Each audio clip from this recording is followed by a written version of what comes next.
High demand, and some people are experiencing power outages. 8 News reporter Nate Eaton shows us how Dominion is handling the load. Dominion power workers spent most of today in this Henrico County neighborhood repairing a transformer box that blew up earlier today. You can see they are just packing up now. Power came on and several people in this neighborhood are grateful after spending several hours in the freezing cold. It was pretty cold. Daniel Vaughn and his housemates, It was probably well below, probably around 50 or below. had a chilly awakening this morning. A lot colder than I can remember in a long time. After this transformer blew, knocking power out for almost 7 hours. To keep warm, Vaughn lit up his fireplace, but others weren't so fortunate. Some of the neighbors of mine do not have fireplaces, so it's a neat thing to have. We have had high demand. Dominion Power says crews are working to keep everyone's electricity on, and things seem to be running smoothly. We have not broken any records. In fact, the record was actually set in February of 2007, where we had over 18,000 megawatts of electricity used. So far this winter, the most electricity used was last week, around 16,000 megawatts. Dominion encourages everyone to lower your thermostat a little to help handle demand. Meanwhile, Vaughn's thankful his power and heat are back on. We hope it's not going to be cold tonight, as long as the power stays on. In Henrico County, Nate Eaton, 8 News. Every year, thousands of people undergo laser corrective eye surgery to correct their vision. New technology is making the procedure a lot simpler, and as I found out, it is transforming lives. You just relax and breathe. In just a few seconds, Now remember, this laser doesn't make any kind of sound or smell. my life will change. Don't move or talk, just relax and breathe. A laser is about to enter my eyes Ignore the smell and sound, you're not going to feel a thing. and forever improve the way I see the world. Lock and load, 15 seconds, here we go. When I was 10, I joined millions of Americans and started wearing eyeglasses. Good evening. Welcome to 8 News at 11. Over the next few years, my vision got progressively worse, and eventually I switched to contacts. So every day for the past 12 years, I've used the small, clear blue lenses. That is until recently, when I decided to permanently take my glasses and contacts off and get LASIK eye surgery. This procedure has become a lot more civilized. Dr. Neil Wills of LASIK Plus has performed laser corrective surgery on some 53,000 eyes. I see people from all walks of life, young and old. The first thing his staff needs to do is determine whether my eyes qualify for the surgery. We get the left eye covered up there with the right eye. Can you make those out? FZBD4. Blink for me. After some tests come back, my results are in and I'm good to go. For your case, we're going to do two things. We need to use two lasers on you. An intralaser to create a flap on your eye, and then we need to use the wave light, the excimer laser, to reshape the surface of your eye. The actual procedure will be very quick. First, a laser will cut a flap on each eye. Then, with the flap down, a second laser on a different machine will reshape my corneas, either making them flatter or steeper. The laser treatment is going to take about 20 seconds. You're not going to hear it, you're not going to feel it, you're not going to smell it. A lot of people fear LASIK, and it does have some side effects and risks. A few patients develop infection. Many others experience dry eyes and halo glare. Nighttime, when you look at a light, you are going to see some halo and glare around the light. After about a week, that's going to start to clear, and that's going to continue to clear for the next 3 to 5 months. Dr. Wills doesn't think I will have any of these complications, so I schedule my appointment and get ready for the big day. Quite frankly, I think you'll fly through the hitch. Coming up in just a few minutes, see the procedure right here on 8 News. In just a few minutes, I'm going to undergo laser corrective eye surgery and forever change the way I see the world. Now, we're about to show you the procedure. If you are squeamish, you may want to turn away. The day of my LASIK surgery, I arrive early, having not worn my contacts for about a week. Go ahead and put on this nice lovely cap on for me, please. I'm shown special eye drops I'll have to use and instructed to go home immediately after the procedure and go to bed. When you sleep for 1 week, you will need to wear these night shields. With that, it's time to go into the surgery suite where Dr. Wills gives me some last-minute advice. For the first 6 hours, Your eyes are going to burn, they're going to sting, they're going to water, they're going to be really irritating. So leave your hands out of your eyes. That's why you wear sunglasses. So I'm ready. Numbing drops are put in both eyes, and I'm led to the first laser. Remember, this one cuts the flap. Directly above you is a flashing light in the middle of a white circle. You see that? Yep. Just stare at that flashing light for me. So you just relax and breathe. 20 seconds, don't move or talk, just relax and breathe. Not going to feel or see a thing. The vision may go gray or black at this point, that's okay. Down to our last 10 seconds, you just relax and breathe. Everything looks perfect. You are doing great. Good job, good job. Down to our last 5 seconds. 3, 2, 1. You're going to release the pressure, pull you away from the laser. Okay, buddy, hard part's done. During all this, I only feel a little pressure, no pain or discomfort. Well, after the same thing is done to my left eye, I stand up and move to the other laser, the one that will actually change my vision forever. If you look directly above you, you should be able to find a flashing green light in the middle of 4 big stadium lights. You see that? Dr. Wills holds down the flap, and I'm ready. Ignore the smell and sound. You're not going to feel a thing. Lock and load, 15 seconds. Here we go. 15 seconds. That's it. That's it. Great concentration. Stay focused on the flashing green light. You got it. You got it. In under 1 minute, it's done. All right, amigo. It's a done deal. You did great. Nice job. You feel all right? Yeah. All right. I already see better. Yeah, it's hazy. I understand, but you know, it'll clear up. With that, I head home, a little uncomfortable with one thing on my mind. Just 6 hours of sleep. When I get home, I put on my special sleeping shields and hit the sack for a long nap. These are what my eyes look like 6 hours after surgery. I've just woken up. They feel a little uncomfortable, like there's a little sand in there, but not too bad. In fact, as the hours go on and I use my prescription eye drops, the discomfort goes away and my vision improves. By the next morning, for the first time in 15, 17 years, I woke up this morning and was able to see right away. So look straight ahead for me. I'll bring this right down in front of you. that day I go in for a follow-up exam. The flaps look great. They're nice and smooth. No sign of any infection or excess inflammation or anything like that. My right eye registers at 20/20, my left eye 20/15. Proof that after years of contacts and glasses, LASIK indeed worked for me.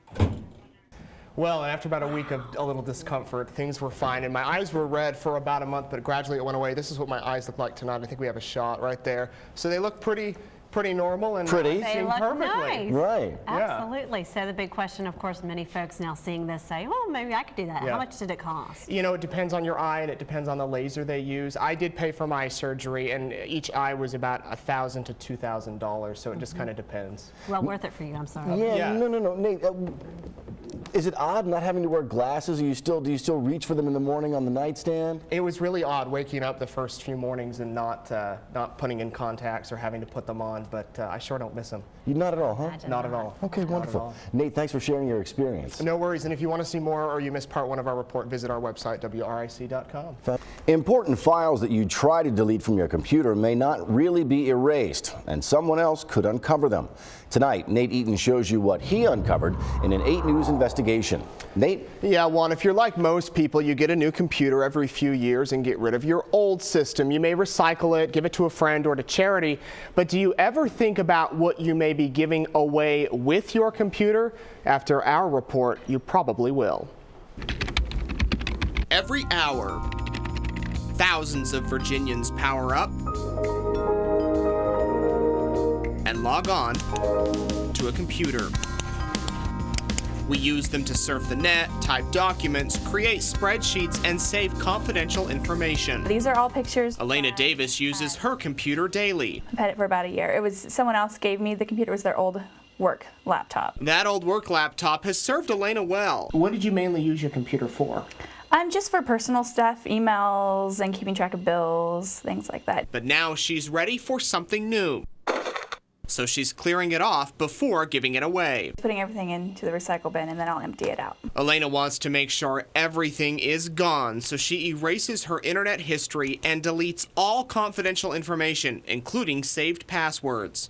Everything's cleared off, so I'm going to go ahead and go into the recycle bin, recycle bin and then go ahead and delete everything off. With everything gone, Elena's ready to get rid of her computer, but we want to make sure all of her documents have really disappeared. So we take her system to ALB Tech in the Fan. You have erased a lot of files. Is there any way that you could recover them? I think so. Really? Even after Elena's deleted them? Owner Adam Bell tells me he should be able to recover everything. As long as the hard drive has not been wiped and overwritten, then we should be able to recover all the data. We leave the computer and a few days later check back. I did find about 80,000 files. 80,000 files on a computer Elena only used for a year? Yep, and Adam says it only took him a few hours to recover all of it. It was a 3-hour procedure. And as far as labor goes, 5 minutes. So, what type of things did Adam find? We found all sorts of documents. Documents, like Elena's pictures, but other interesting files. Very sensitive data that was once thought to be deleted is not. Files that shocked Adam. Data on there that she didn't know was on there. Files that should have been destroyed years ago. Some of it seemed fairly important. Files that could ruin thousands of lives. That sort of personal information about somebody, I know that I would not want someone to know that about me. Coming up in a few minutes, see what was found and how you can protect yourself when you give away your computer. Juan? That is enlightening. Thank you. Welcome back. Before the break, we showed you a technician who uncovered 80,000 files on a computer a Richmond woman thought she had deleted. 8 News reporter Nate Eaton joins us now with part 2 of his investigation. Christina, all Elena Davis thought she had left on her computer were some photos and a few personal files. She deleted them, but what we found, well, take a look.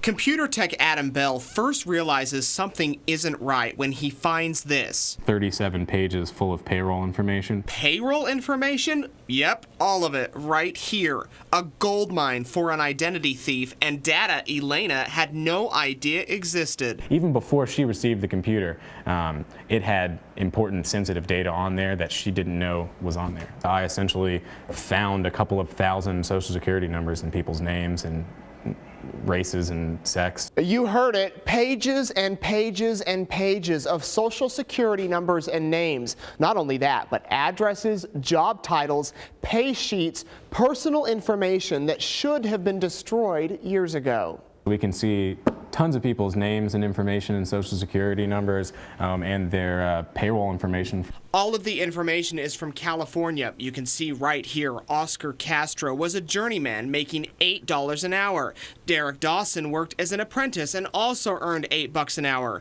Alfonso Gonzalez also pocketed $8 an hour and spent his day as a plaster. And we also have some forms from that same company involving benefits. Not only that, there's confidential contracts and timesheets for employees. Look here, you can see Stephen Brown worked 29 hours between February 3rd and 16th. Just right there, and there's actually 69 pages of this sort of thing here.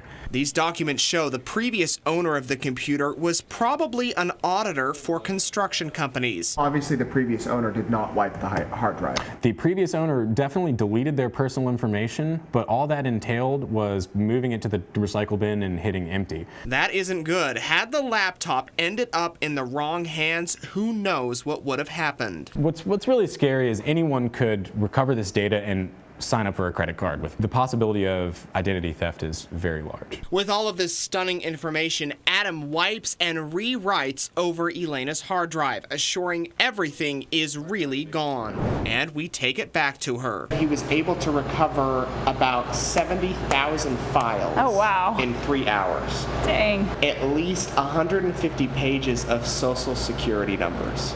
Oh my goodness. Yeah, and it was from a former business.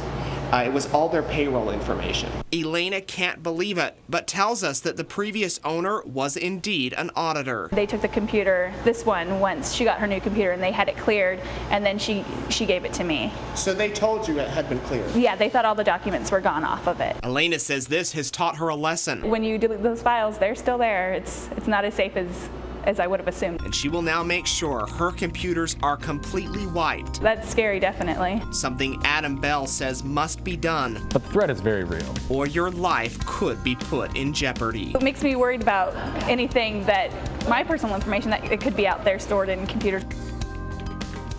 So what should you do to make sure your files are really gone? Well, you can physically remove the hard drive and keep it or have it actually shredded. You can also take it to a technician like Adam who will wipe and then rewrite over your hard drive. Also, there's free software programs that will do the exact same thing. We have a list of some reputable companies on our website at WRIC.com. John? Church, a hate group from the Midwest, is in town holding protests. We want to warn you, some of their signs and shirts may be offensive. Our 8 News reporter Nate Eaton is live. He's outside Hermitage High School now with details. Yeah, Christina, this was the Westboro Baptist Church's last stop as they visited Richmond today. It's pretty quiet right now, but earlier on, right behind me, you had about 100 people there on the corner. You can see some of their signs are on the ground. Those people were protesting the church. In fact, there were some across the street protesting the church. And then over here on this corner directly behind me, there were 4 members of the Westboro Baptist Church who were here. Now, at times, the conversations and interaction between the two groups became very tense. A tense afternoon outside Hermitage High School as 3 adults and 1 child from the Westboro Baptist Church show up to protest. They're greeted by tight security and a large crowd that's furious. You lie! Everything you say contradicts the Bible! The group has come to town. USA! USA! Westboro members picket at soldiers' funerals and gay and Jewish organizations all over the country. One reason they're at Hermitage is because the school has a gay-straight alliance. They're going to keep enforcing what they believe, but no one here is going to start believing what they think. Church members say they're in Richmond to call people to repentance. We're not about making nice with rebels. We have an unequivocal, unapologetic message to this nation now. Your destruction is imminent. They've got to obey their God like everyone else. Those protesting against the church say they're spreading hate. This is Richmond, and we don't stand for this stuff. And when it's time for Westboro to leave, the message is clear. Now, this was just one stop that the Westboro Baptist Church made here in Richmond today. Carrie O'Brien followed them earlier on in the day and actually spoke with the group. Carrie, what did you find out? Westboro. Why they're upset. Up until a few months ago in the city of Richmond, you could sit on your front porch and blare your music as loud as you wanted to. But now a new noise ordinance says that you can be fined if someone hears your music 50 feet away. This has some people unhappy. As to what was going on. And everybody said, I don't know, I don't know, I don't know. That's all they kept saying.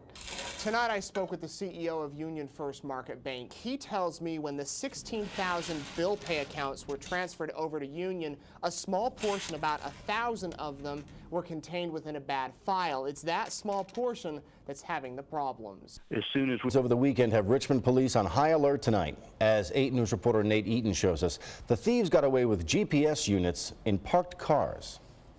It makes me like a little nervous. Some are worried. Just makes me like a little apprehensive. Others not surprised. It's nothing uncommon for that to happen around here. But the news that several GPS units were swiped from vehicles in Richmond over the weekend. You decided not to get a GPS. Why is that? Has people talking. Because I didn't want to have the little silicone things on the window because that would imply that I had it in there. Police say GPS thefts are a recurring problem. In fact, last month, 17 were stolen from different parked cars. I never leave anything in my truck and always keep the doors locked. Sometimes I go back to make sure that I locked it. The simplest way to keep your GPS and other items from being stolen is really quite obvious. Take them with you when you get out of your car. If you can, take your things inside the house or work or wherever you're going. If you can't do that, a good thing to do is hide them in your trunk. Do you carry really anything valuable inside your car? I try not to. If I do, I'll put it in my trunk. Police warn everyone to lock your car no matter what and keep all valuables out of sight. Take everything out, right? Take it with you, take it inside. If you value it, take it with you. In Richmond, Nate Eaton, 8 News. Tonight, a candlelight vigil was held for the victims of Virginia Tech's shooting rampage. Participants lit white candles and placed them next to 32 limestone blocks, one for each victim of Sung Hui Cho's April 16, 2007 rampage, in which he also wounded 25 before killing himself. It was the worst massacre ever on a U.S. college campus. 8 News reporter Nate Eaton was at Tech today and has more. This bench and one other just like it sit outside Burris Hall on the Virginia Tech campus. Today, hundreds of people met here to remember the survivors and those who were killed during that terrible tragedy 3 years ago. It's really heartbreaking to see all of this. A campus grieves on a sunny spring day as students, parents, faculty, and community members gather to remember. I'm here in remembrance of the 32 Hokies that passed away 3 years ago. One mourner after another spent part of today at this memorial, a burning candle surrounded by 32 Hokie stones, one representing each student or teacher who died. It's been, emotional. Lori Haas's daughter Emily survived the massacre after being shot twice in the head while sitting in Norris Hall. The Haas's spent time today meeting with families of other victims. They gain comfort in being with each other, and the families of the injured gain comfort in, understanding a little bit about what each of us have been through. Many students currently at Tech weren't attending at the time of the shooting. Still, they say it's taught everyone a lesson. It's taught people to help each other and to really come together. And they hope those who died will always be remembered. I know that they're happy now and they're in a good place. The ceremonial candle will continue burning until 11:59 tonight. It will then be carried back into Burris Hall, representing the commitment to never forget. Reporting at Virginia Tech tonight, Nate Eaton, 8 News. Go through the newscast. Our other top story tonight, if you haven't mailed your income taxes, you have less than an hour to do so. Clock ticking. Yeah, it certainly is. 8 News reporter Nate Eaton joins us live now from the Brook Road Post Office, where they're staying open late. Lots of people out there, Nate, I imagine. Yeah, there sure are, Christina. This is one of the busiest nights of the year for the post office. If we take a look, you know what? There were a ton of cars here a minute ago. I promise they just all drove away. But they have been busy here all night long. They have brought in extra workers. They set up these tents to help collect income taxes. And then if you look inside there, the doors are actually open. Some people are going inside and mailing their taxes in tonight. They have until midnight to do so. So if you're watching, wait until the end of the news and then you could head on down here. It is tax day, and earlier today there was a group of about 2,000 people or more gathered at Kanawha Plaza to protest big government spending and tax day. They're called the Tea Party Group, and they gathered to send a message to Washington. Standing amidst this large, loud crowd is Shannon Lacey. I am here because I want to formulate my own opinions. She's here tonight with questions. I want to see what actually people are talking about and not just hear it from the media. Having never been to a Tea Party rally before. I'm not saying I'm for it, I'm not saying against it, but I want to make sure that I'm well educated on what's really going on. The anti-big government group has grown across the country and in Richmond over the past year. In Richmond Tea Party, we started off with 6 people that founded it, and today we're up to over 7,000 people. Members say they're fed up with government spending, programs, and what they call an abuse of power among politicians. Slow down, stop spending my kids' money, stop spending my money before I make it. We're a bunch of good people, we believe in the Constitution, we don't like the way the country's moving. Tonight's event included music, speakers, and an appeal for everyone to get more informed and more involved. Make this moment count. And that's exactly what Shannon Lacey plans to do. I want to make sure that I'm educated and let everybody know that this is okay and that we can, come together and talk about things and see what the middle is. Now, there was a lot of talk that there would be people protesting the Tea Party group. As far as we saw and as far as the officials are saying, there was nobody out there protesting against them. They actually increased security 3 times more than last year's protest, just in case anything happened. Tonight, the keynote speaker flew in from New Jersey. He's a Wall Street strategist. He says that the Tea Party movement is gaining momentum.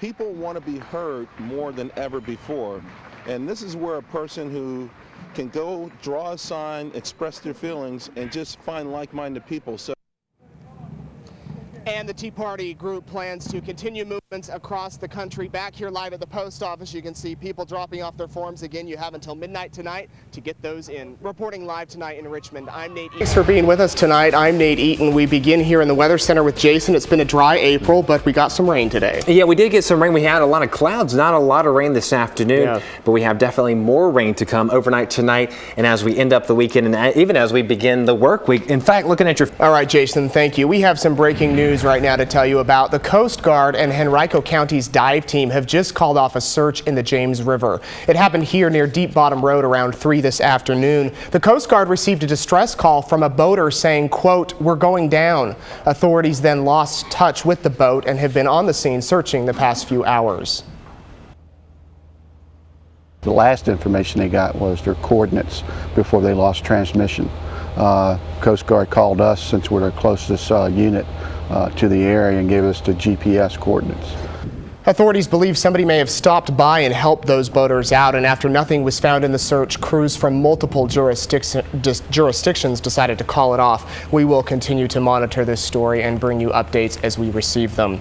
A Richmond man is dead following a violent motorcycle crash this morning in Church Hill. It happened here at 25th and M Street. 8 News reporter Chelsea Washington has the latest on the investigation. A man is dead following an overnight shooting in a Richmond parking lot. It happened around 2 this morning here in the Have a Nice Day Cafe parking lot that's located in the 1800 block of East Main Street. Police believe an altercation inside the restaurant spilled outside when a shot was fired. We're told an adult male was shot and transported to VCU Medical Center where he later died. If you have any information on this shooting, call Crime Stoppers. The number there on your screen, 780-1000. An update now to yesterday's tractor-trailer accident on Route 288 in Chesterfield County. Crews are scheduled to repair the guardrail that was ruined in the crash. Yesterday, Kevin Petrell was charged with reckless driving after police say he missed his exit and then U-turned in an emergency cut-through, hitting a tractor-trailer. The big rig spilled 30 gallons of diesel fuel and 25 tons of wood chips all over the highway.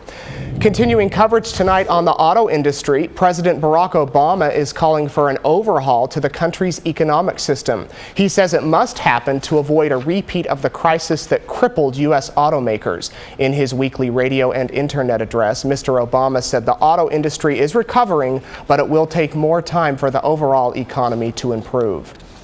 Since General Motors emerged from bankruptcy, the auto industry has actually added 45,000 jobs, the strongest growth in a decade. And Chrysler announced an operating profit in the first 3 months of this year. This is the first time Chrysler has reported a profit since the beginning of the economic crisis. Mr. Obama also said it's important America learn the lessons of the economic crisis or risk repeating it. The slumping housing market finally bounced back last month. Sales of new homes shot up 27%, which is the biggest one-month jump in nearly 50 years. Analysts credit low prices and interest rates, along with new home government tax credits. Experts say it's important for people to learn a lesson from this crisis before buying a home. The first question you should ask is, can I afford the monthly payment on a conventional type of mortgage? You know, you shouldn't get caught up in whether the market's taking off or slowing down. It's, can I afford this thing? While home buyers are rejoicing, many speculate on whether this is a turning point in the housing market or just a temporary spike. New information tonight on the oil rig explosion off the coast of Louisiana. Wind and rain off the coast have forced crews to stop cleaning up that oil spill. The Coast Guard says once the weather does clear, workers will again try to deal with the oil from a drilling rig that was rocked by an explosion Tuesday night. It's staying far offshore, and we know between our skimming efforts and the weather that's coming, it's probably going to break up and become a non-issue. 11 people are believed to have died in that blast. Around 115 people managed to reach safety. We also have new information on the oil refinery blast in Washington state. A 7th person has died. The man had been in intensive care since the April 2nd explosion at the Tesoro refinery. This is the deadliest event at a U.S. refinery since 15 people died at a Texas BP facility 5 years ago. In other national news, legal immigrants in Arizona are concerned they're going to face harassment from police after the governor there signs an immigration enforcement bill. A law signed would require police to ask people about their immigration status if there's reason to believe that they're here in the country illegally. It also makes it a state crime to be in the country illegally. Thousands of protesters gathered at the Capitol, many Hispanic Americans who believe that this will lead to racial profiling. People are angry. People feel held down because this affects not only immigrants, it affects Chicanos and citizens like me. This law is expected to face court challenges because opponents say that only the federal government has the authority to set immigration policy and laws. Let's check in again with Jason. Hey, Jason. And an 8 News consumer alert now. Tubes used to help patients on ventilators breathe are being recalled after reports of 3 deaths. This is a picture similar. That is not a picture, but we have a picture similar to what the tubes look like right there. The company behind the devices says there's also been 1,200 complaints of leaks involving those tubes. The Food and Drug Administration is investigating the deaths and the complaints. Volunteers picking up hammers and nails coming up on 8 News. These people are helping give Richmond homes a facelift. We're at the event. We'll have more coming up. Over 40 homes on the city's south side received a facelift today thanks to Rebuilding Together of Richmond. The organization's National Rebuilding Day focused on homes in the Belmead and Oak Grove communities. Volunteers worked all day replacing roofs, doing some painting there, insulation, and electrical upgrades. Now, a local group is encouraging teenagers to pull their pants up, and they're spreading the message through music. Pull 'em up, pull 'em up, pull 'em up, pull them pants up. It's a catchy song. Pants hanging low, underwear has to show. With a clear message. It's time to repent. Designed just for teenagers. The Pull Your Pants Up project is to teach the kids respect for themselves and others. Petersburg artist Hal Miles is the man behind the Pull Your Pants Up song and project. He came up with this after seeing what he calls sloppy dress and behavior among youth. I see bro and you say you just chillin'. Put your homies on the corner, thug dealin'. Hal's wish is to get every teen he comes in contact with to make a promise. I pledge to pull my pants up and keep them up in order to demonstrate respect for myself and others. I pledge to attend school every day and remain in school until I graduate. Pull them pants up. I'm talking to you. Hal's group recently shot a music video he hopes will eventually become a part of Stop the Sag. Sagging pants have become a degrading and self-imposed icon. This campaign was recently launched in New York by Senator Eric Adams. If we raise our pants, we raise our image. We see this insidious spectacle among some of our young people. Pull 'em up, pull 'em up, pull them pants up. It's a message he hopes everyone takes to heart. Pull them pants up. Catchy song there. We'll have a final $6. Out-of-state students would see a 6% hike, more than $1,900. Well, this evening, 3 years after the Virginia Tech rampage, a victim's mother finally meets the paramedic who cared for her daughter. And Lori Haas invited 8 News reporter Nate Eaton to the emotional meeting. He has this exclusive report. April 16th, 2007, Emily Haas is here inside Norris Hall in French class at Virginia Tech when suddenly Sung-Hui Cho bursts inside and shoots dozens of people. Emily is shot in the head twice. Meanwhile, her mother is back in Richmond when she receives a phone call that will forever change her life. Lori Haas never imagined she'd be knocking on this door, asking to speak with the woman inside. I'm Lori Haas. Is your mom here? To understand why she's here, go back 3 years. Breaking news taking place right now on the campus of Virginia Tech University. It could be the worst mass shooting in the history of this country. Investigators are working the crime scene. The morning of the worst mass shooting in U.S. history, Lori is meeting with her minister in Richmond, unaware of what's happening at Virginia Tech. My phone had rung several times that morning, but I ignored the calls. Call after call after call ignored until 10:40 a.m. It was a 540 area code, and I just said to the minister, I have to answer this call. You know, I don't know why. It was Emily, and she had just said, Mommy, I've been shot. Norris Hall, which is an engineering building on the campus, and the number of dead there could be higher than 20. 19-year-old Emily is in French class, room 211 of Norris Hall, when Songhui Cho begins his rampage. She is shot twice in the head. She told me that she played dead, and, you know, I think that Cho thought she was dead. I heard dispatch that shots were fired. As this is happening, Blacksburg paramedic Sue McGann Osborne is arriving at Tech. I went with a member of VT Rescue, also named Sue, and we met Emily coming out of Norris Hall. First responders have already treated Emily's wounds, but she still needs care. For the next 4 hours, Sue sits with Emily, comforting her, helping her, and doing one thing more. Sue handed Emily her cell phone and said, "Call your mom.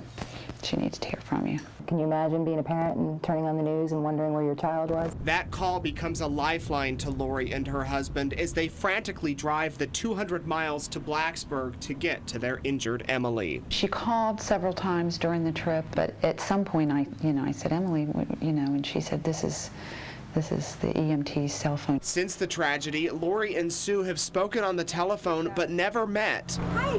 Hi. Great to finally meet you. Yes. Until now. Good to see you.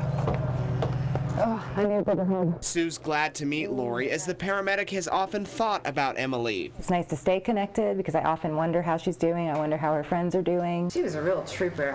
She was just great. Lori and Sue are a little surprised this horrible tragedy and this young girl have brought them together, but they're thankful for each other and promise to always keep in touch. I feel moved by their experience, and I keep them in my prayers. I'm grateful to her for everything she's done. You know, and as the two spokes, Lori actually learned that Sue is also a victim of gun violence. Her brother was gunned down in the early 80s, and they are both strong advocates for gun control. Of course, Lori is known across the country for speaking out against guns and for closing the gun show loophole here in Virginia. Right. So Sue actually asked Lori how Emily was doing. Yeah. How is Emily doing? She's doing quite well. She graduated from Tech last year. She's moving on. She doesn't talk a lot about what happened that day for obvious reasons, as many people don't. But Lori says that she's doing quite well. All right, wonderful. Nate Eaton, thanks for that great report. That's good to hear. Thank you, Nate. Tonight, BC. Good evening, and welcome to 8 News at 11. we begin with breaking news in Richmond. Police investigating a pedestrian hit by a car. It happened at East Main Street and North 26th Street.